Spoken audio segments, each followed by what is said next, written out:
As I mentioned earlier, this mission is for the National Reconnaissance Office, or NRO, and operating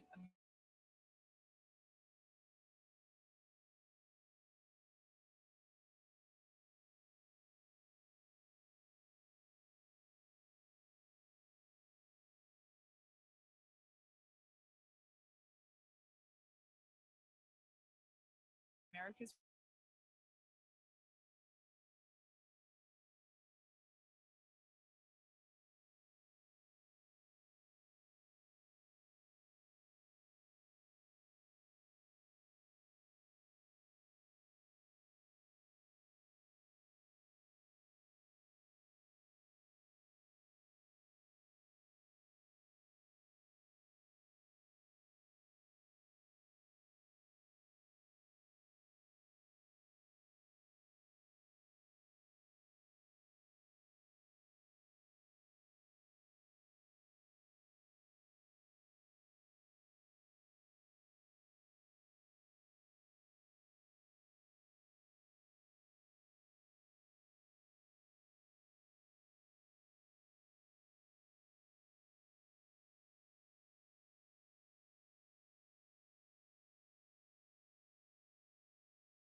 LWO on WeatherNet. Liftoff conditions looking pretty good. ESTS is ready for launch. Ignition. Liftoff. Falcon 9 has cleared the tower.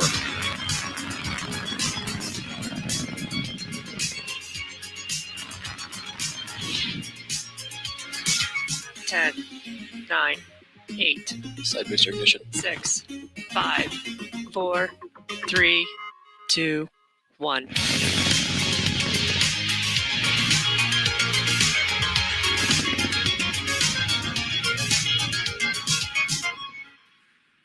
Good afternoon. It's February 2nd, 2022, and on your screen is a live view of Falcon 9 as it waits for its 12:27 p.m. Pacific Time launch from Space Launch Complex 4 East at Vandenberg Space Force Base off the coast of California.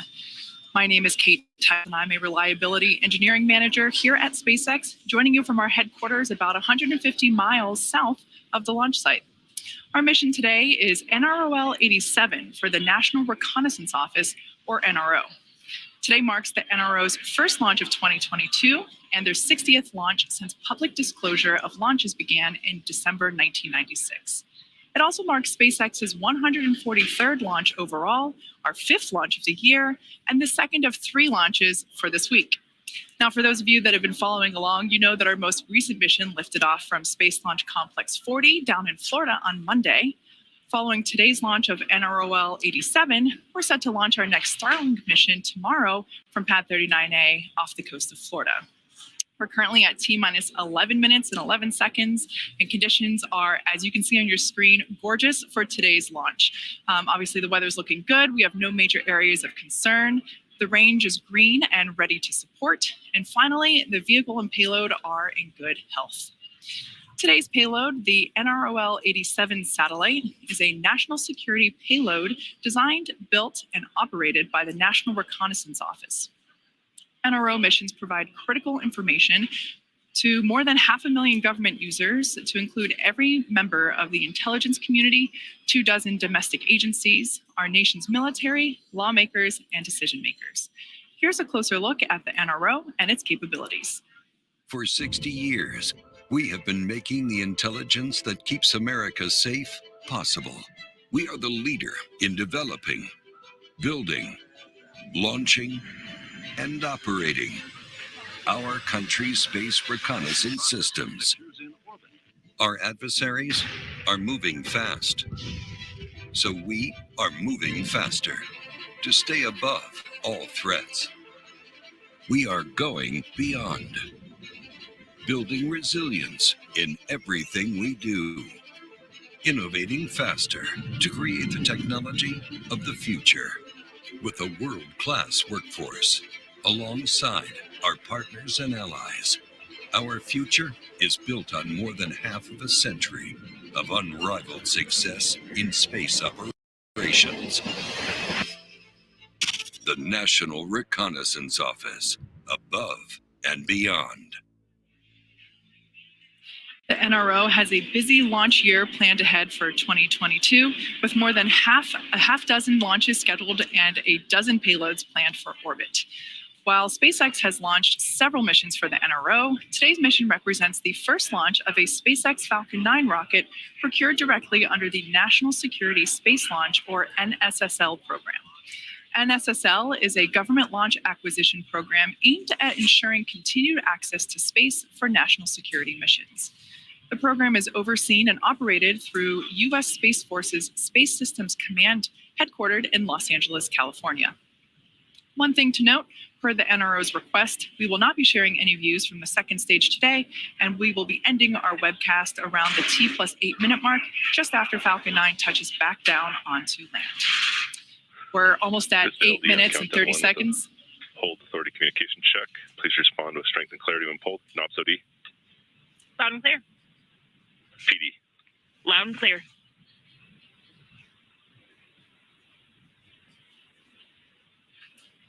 Quick poll there, as we just heard. We're approaching T-8 minutes. All systems continue to look good for an on-time liftoff. So for now, let's take a closer look at the rocket on your screen. Falcon 9 is our two-stage rocket standing at 230 feet, or about 70 meters tall, roughly the height of a 20-story building. When it's fully fueled, it'll hold just over 1 million pounds of propellant that the vehicle will burn through in less than 3 minutes after liftoff. We began loading those propellants on both stages of the vehicle back at T-35 minutes. The bottom two-thirds of the vehicle is the first stage. While it's designed to be reflown 10 or more times with minimal refurbishment between flights, today will be the first flight for this particular booster. As you might be able to tell, that its shiny white coat of paint can be clearly seen. There's no soot on this booster. At the bottom of the first stage, there are 9 Merlin engines that will get Falcon 9 off the ground and up to the thinner parts of the Earth's atmosphere. The two stages will separate from one another. The second stage continues to orbit, while the first stage makes its way back down to Earth for its landing attempt at Landing Zone 4, which is not too far from where it will lift off. There you can see Landing Zone 4 on your screen now. If successful, this will be the first landing for this booster. It will also mark the 105th successful recovery of an orbital-class rocket. Now, as for the second stage, which we see there just under the payload fairing, that will ignite its single Merlin vacuum engine, or MVAC, about 2.5 minutes into flight. It's this engine that will take the NROL-87 spacecraft to its intended orbit. At the moment, our payload today is safely enclosed inside the 17-foot diameter payload fairing, which you see there, the structure at the very top of the rocket.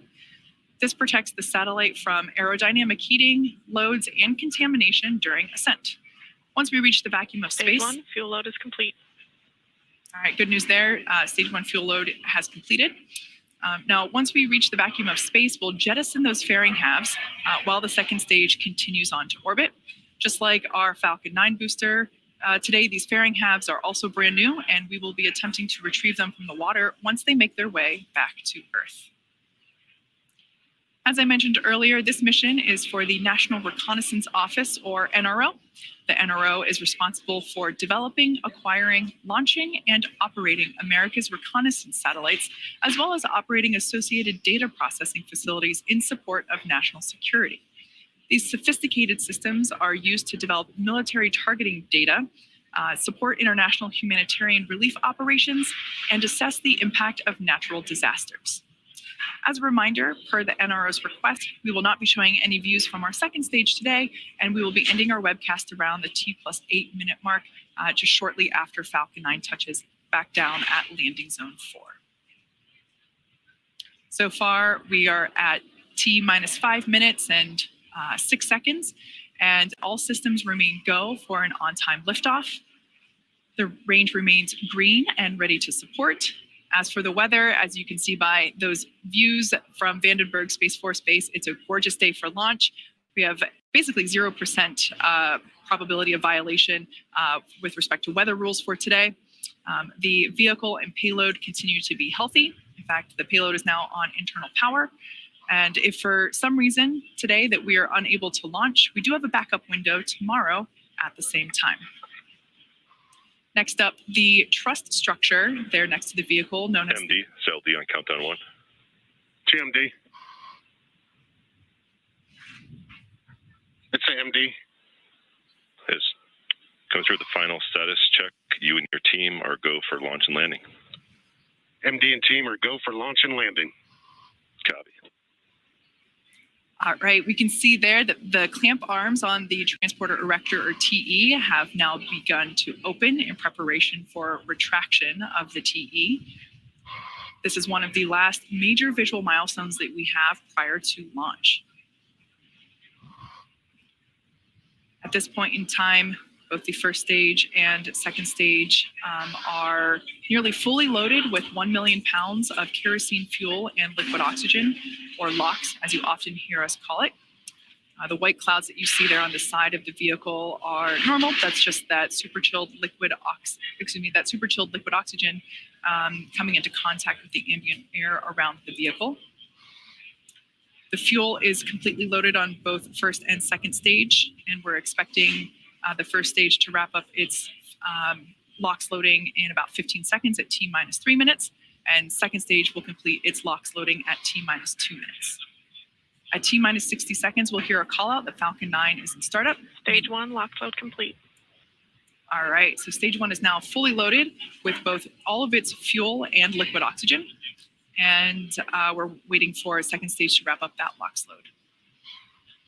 When we hear the call out that Falcon 9 is in startup, that means that the rocket's autonomous internal flight computers have taken over the launch countdown. And then just inside of T-minus 2 seconds, we will light the Merlin M1D engines and set for liftoff. Right now, the NROL 87 payload continues to be healthy on internal power, and the Falcon 9 team is tracking no issues on the rocket. So we're about 20 seconds away from second stage LOX load completion. Everything looking really good. As you can see, there's not a cloud in sight. Typically at Vandenberg, we have some fog to deal with. So if you're local to the area, you're sure to see a beautiful liftoff and landing, as we will be attempting to land back at landing zone 4, which is about 1,000 feet away from the launch pad.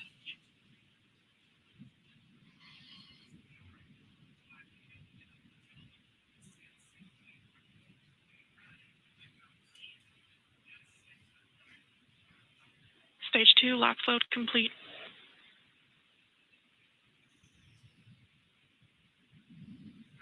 All right, there we heard the call out. Stage 2 LOX load is complete. At this point in time, the vehicle will start venting the liquid oxygen, as you can see there on your screen. The leftover liquid oxygen basically left in the load lines.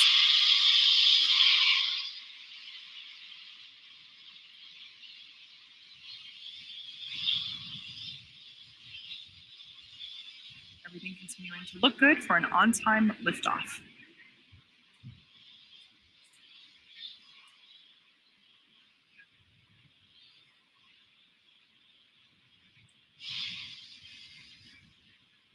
MD is go for launch. Falcon is in startup. There we just heard mission director is go for launch, and that the vehicle is in startup. The the onboard flight computers have taken over the launch countdown.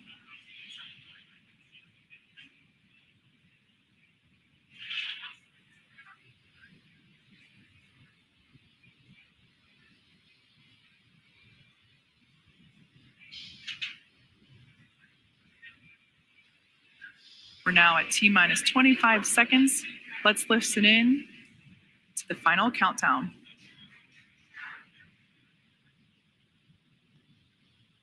T-minus 15. 10, 9, 8, 7, 6, 5, 4, 3, 2, 1, 0. Ignition. Liftoff of L-87. Go Falcon, go, go.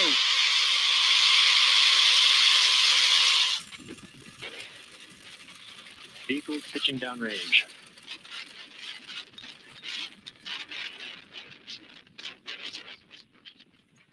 Nominal first stage chamber pressures.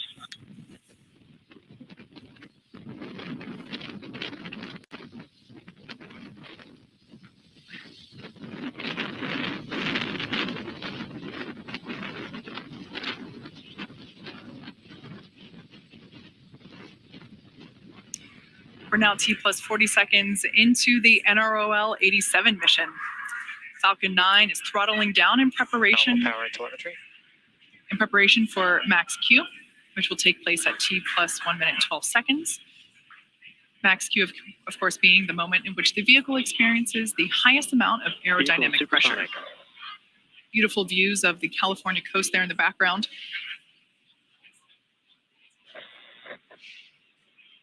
Max Q. All right, there we heard the call out for max Q. Everything looking good with stage 1 trajectory.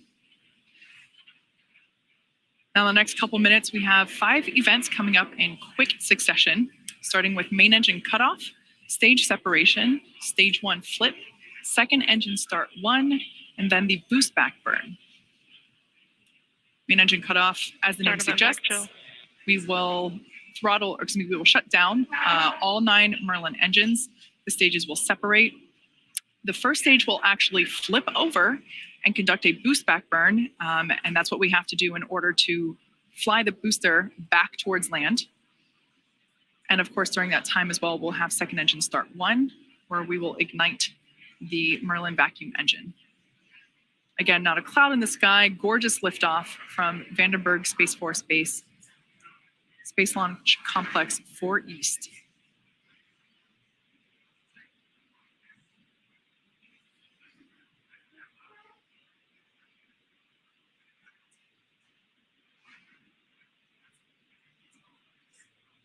First stage engine cutoff. Stage separation confirmed.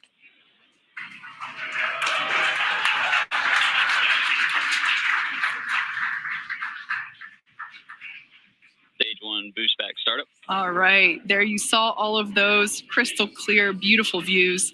That first stage now is performing the boost back burn. And there we heard the call out that fairing separation has been confirmed. Unfortunately, we're unable to broadcast that at the request of our customer, but we were able to confirm the deployment of that. We're now 3 minutes into launch, and the next milestones coming up include the conclusion of the boost back burn, which we see right there on your screen, and that will finish at T plus 3 minutes and 15 seconds.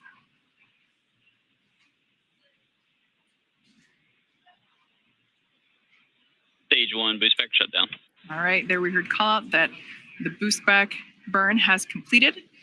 Our first stage will be attempting a land landing in just a few moments. One of the nice things about land landings is that we're not subject to ocean weather, and it's pretty convenient to land the first stage basically right next to where it lifted off from. However, our ability to execute a land landing really is dependent upon the customer's needs. Their mission trajectory and performance needed by the satellite is what determines if we can return to land. Most of the time, their requirements don't allow for a return to launch site, which is what we're performing today, which is why we also developed the capability to land our first stages. Both vehicles on nominal trajectory. Good news there, both first and second stage reporting to have nominal trajectory. So that's why we developed our ability to land our first stages out in the ocean with our drone ships. Now, in order to complete today's land landing, the first stage has 2 more burns left. Next up is the entry burn, and that's where we will reignite 3 of the Merlin engines on the first stage. That will help to slow the booster down as it re-enters the upper part of the Earth's atmosphere. That's a view there coming from inside the inner stage. We can see the stage pusher there.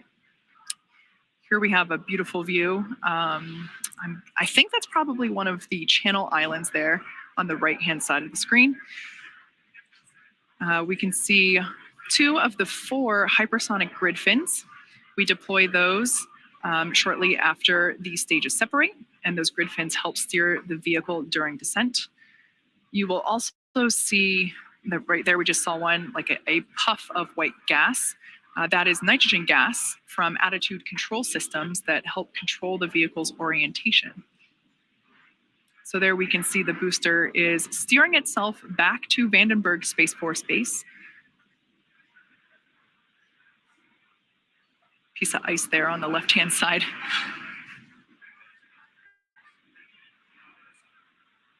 Absolutely stunning views today, both of liftoff and our landing attempt. As I mentioned before, Vandenberg typically has quite a bit of fog, so it's more common to hear a launch than see one from Vandenberg. So for those that were able to catch it, I'm sure it was a stunning sight.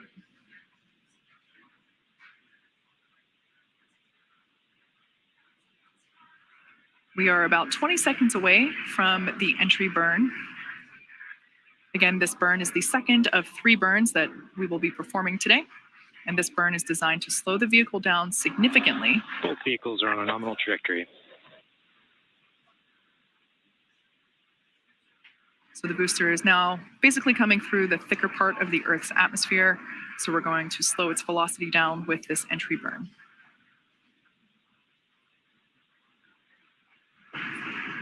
Stage 1, entry burn, startup. There we can see that entry burn has begun, and this will last for another few seconds.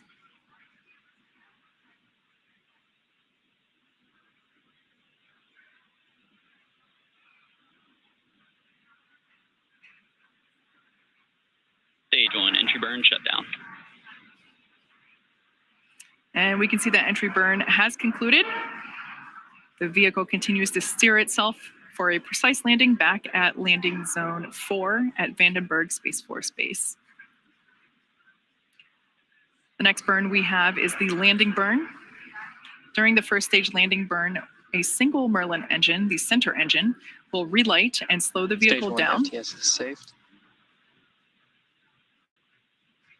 If you look closely, you should be able to not only see our landing zone, but our launch site as well. Stage Again, 2 FTS has saved. the landing zone is pretty close to our launch pad.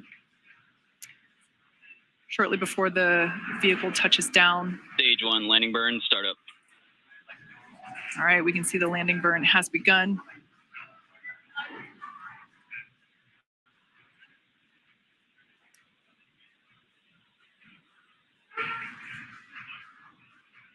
Landing zone coming into view for the first stage.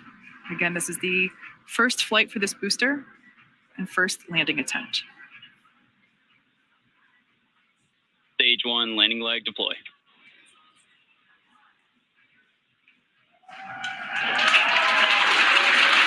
And as you can see, a picture-perfect landing of this first stage booster, its first flight and first landing. This booster will be prepared for reflight on another NRO mission later this year. This also marks our 105th overall successful recovery of an orbital class rocket, including both Falcon 9 and Heavy first stage landings.